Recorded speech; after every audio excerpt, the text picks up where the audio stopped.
Sebanyak 5 orang warga di lingkungan Cikabuyutan Barat RT 2 RW 10, Kelurahan Hegarsari, Kecamatan Pataruman, Kota Banjar, Jawa Barat terserang penyakit demam berdarah DNG atau DBD. 4 orang diantaranya merupakan anak-anak. Bahkan salah seorang anak yang terkena virus akibat gigitan nyamuk Aedes aegypti itu sempat mengalami kritis. Anak tersebut sampai dilarikan ke rumah sakit guna perawatan medis.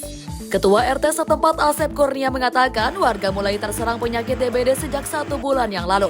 Mereka terkena DBD secara bergantian dengan jarak waktu sekitar 1 minggu.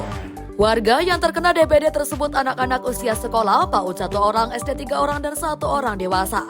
Saat ini salah satu warga yang terkena DBD masih menjalani perawatan di rumah sakit PMC.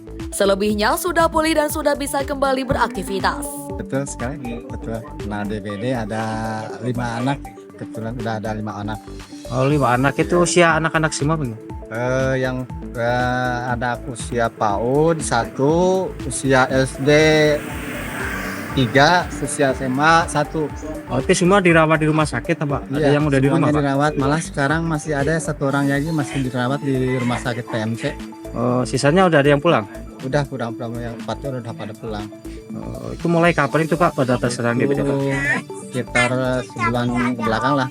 Sebulan ke belakang, yang lainnya yang jadi bertahap gitu. Jadi ada yang seminggu kena, terus berikutnya kena lagi kakaknya, yang jeda kena lagi gitu, yang terasa sekarang terakhir. Ada yang sempat kritis Pak? Ada yang sempat kritis, malah sampai 3 minggu di rumah sakit sampai masuk ICU. Oh, tapi kalau sekarang udah pulang semua itu pulang, Pak? sekarang yang SD kelas 6 itu sedang melaksanakan ujian. Udah dilakukan semprot semua belum itu Pak? Fogging semua? Udah, alhamdulillah sekarang di RT 2 udah dilaksanakan sampai lingkungan semuanya, alhamdulillah. Sementara itu, Kepala Bidang P2P Dinas Kesehatan Kota Banjar Ika Rohantika mengatakan, berdasarkan data pada tahun 2024 sampai dengan Mei, tercatat jumlah kasus DBD mencapai 242.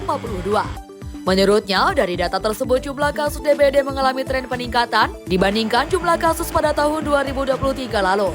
Adapun faktornya karena masih adanya musim penghujan sehingga nyamuk mudah berkembangnya. Selain itu juga karena upaya screening yang dilakukan oleh petugas yang cukup masif. Pasca warga yang terserang DBD, pihaknya sudah menerjunkan tim petugas untuk melakukan penyemprotan atau fogging di wilayah yang terjadi penyebaran virus DBD tersebut. Setiap ada kasus baru, itu biasanya langsung ditindaklanjuti dengan PE dulu. Kalau misalnya PE itu nanti dilihat hasilnya, apakah dilanjutkan dengan fogging ataupun tidak. Dan jika sudah dilakukan fogging, itu artinya sudah ditindaklanjuti dengan PE.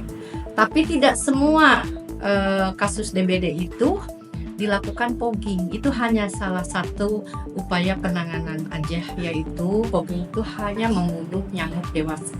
Tapi yang terpenting adalah PSN, pembersihan sarang nyamuk, supaya tidak terjadi perkembangbiakan nyamuk.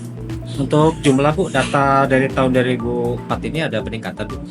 Berapa? Ya, sampai bulan Mei 2024 itu sekitar 242 kasus.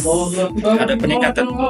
Ada peningkatan memang, karena di tahun ini musim penghujan lagi nih, pertengahan awal tahun juga musim penghujan ya. Kemudian juga selain itu kita screeningnya lebih cepat ya. Dengan screening lebih cepat memang penemuan kasus jadi lebih banyak, tapi kemungkinan keterlambatan penanganan kasus bisa berkurang sehingga kematian insya Allah bisa berkurang juga. Mulysin, Harapan Rakyat Banjar.